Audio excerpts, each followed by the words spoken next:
A recently published children's book explores the real-life experiences of children in foster care, and it is called Forgotten Baby. Joining us live in studio to discuss are author Nychol, Lyna, I got that right, and Arthur Romeo, who's the illustrator.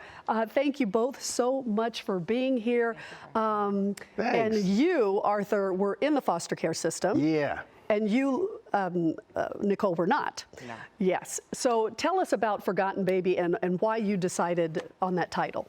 Well, Forgotten Baby, I did a lot of outreach growing up with my church and my family, and, you know, exposed to abused women, children who were homeless, things like that. So we just wanted to share a story that would resonate with children who had to grow up without their biological parents. And me and Arthur were already partners on other projects, and the fact is that he happened to be a foster youth.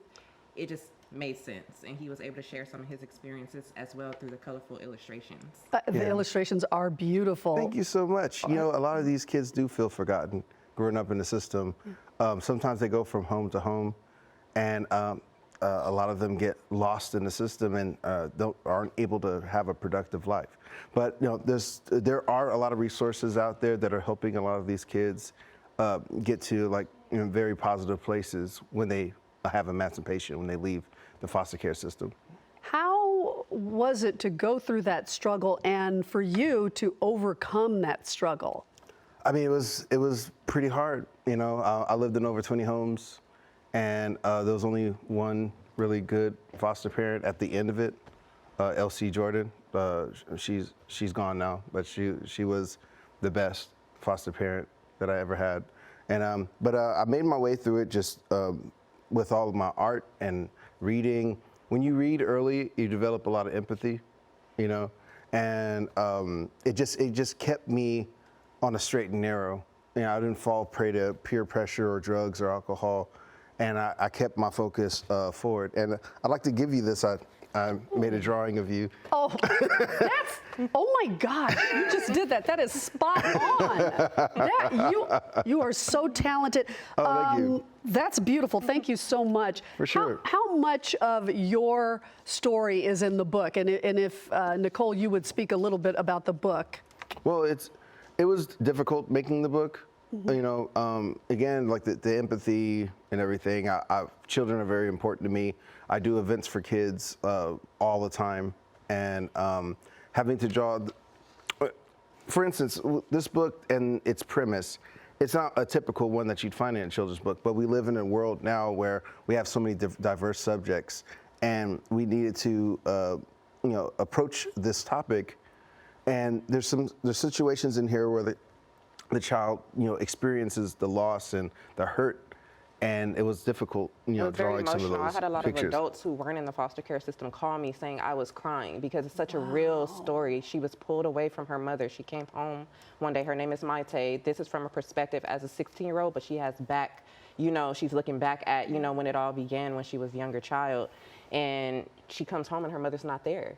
And how does that work? You know, she goes to school, she's crying to the teacher has to involve social services, she has to be put in the foster system. So it's just a very emotional story, but I would say for anyone, it can resonate with families, with children, no matter the background, I would say. Nychol, what do you want people to take away from reading that book? I want people to take away that, again, they're not forgotten. That's what the biggest thing is about. Is I think a lot of children, a lot of us adults, we feel like people don't understand us, that they can't resonate with what we might be going through that day. And there's so many people who really do want to help, but they may not know how to help. And that's where our goal with Dream North Foundation, which is the nonprofit organization that we have, we facilitate literary arts events for the community. Of course, the foundation is foster children, and we just want them to come and feel like they're in a safe space. So that's what we want them to take away from this book, that you're not alone. We want to give hope, yeah, because a lot of these things, especially with this new generation of kids, things can be very overwhelming.